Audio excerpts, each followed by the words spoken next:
Aris number 28, Brad. Raymond at Paas, please come in. Raymond. Mayor Elaine Tazapesa ng Senado ang 16 na bilyong pisong idinagdag ng Kamara de Representantes para sa mga farm-to-market roads o FMR para sa 2026. Ayon kay Senador Sherwin Gatchalian, siyang chairman ng Senate Finance Committee, partikular silang nakatingin sa 8 bilyong piso na wala sa master plan ng Department of Agriculture. Ipinaliwanag ni Gatchalian na sa ilalim ng proposed budget ng Department of Agriculture ay 16 billion pesos ang kanilang hinihingi para sa farm-to-market roads sa susunod na taon. Ngunit sa inaprobahang General Appropriations Bill o GAB ng Kamara de Representantes ay dinoble ito sa 32 billion pesos. Dagdag ng senador, ang 8 bilyong pisong halaga ng mga farm-to-market roads na wala sa master plan ay kanilang tatanggalin dahil dito nagkakaroon ng katiwalian. Narito si Senador Sherwin Gatchalian. Well, based doon sa information namin kanina, 8 billion ang wala sa master plan, so tatanggalin namin yung 8 billion.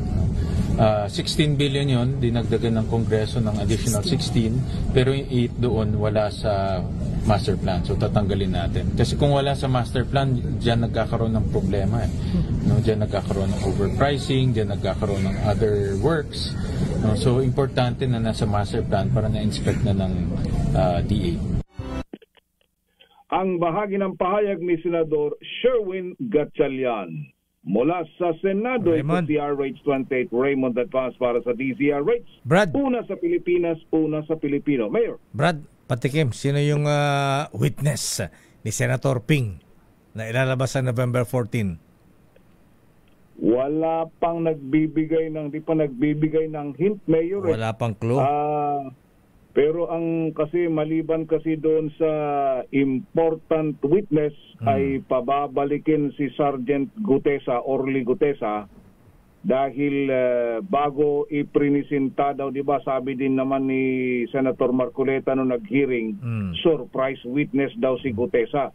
Pero sabi ni Senator Ping, bago daw nag-hearing, nagpunta muna si Sargento Gutesa sa opisina ni Senador Marcoleta bago siya iprinisinta.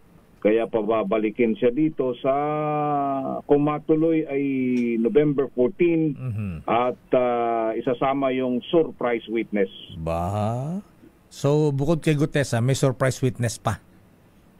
Meron daw, sabi ni Senator Ping na ipipresenta kapag siya muli ang mahalal na chairman ng Blue Ribbon sa November 10. Abangan natin yan. Okay nga, Brad. Maraming salamat.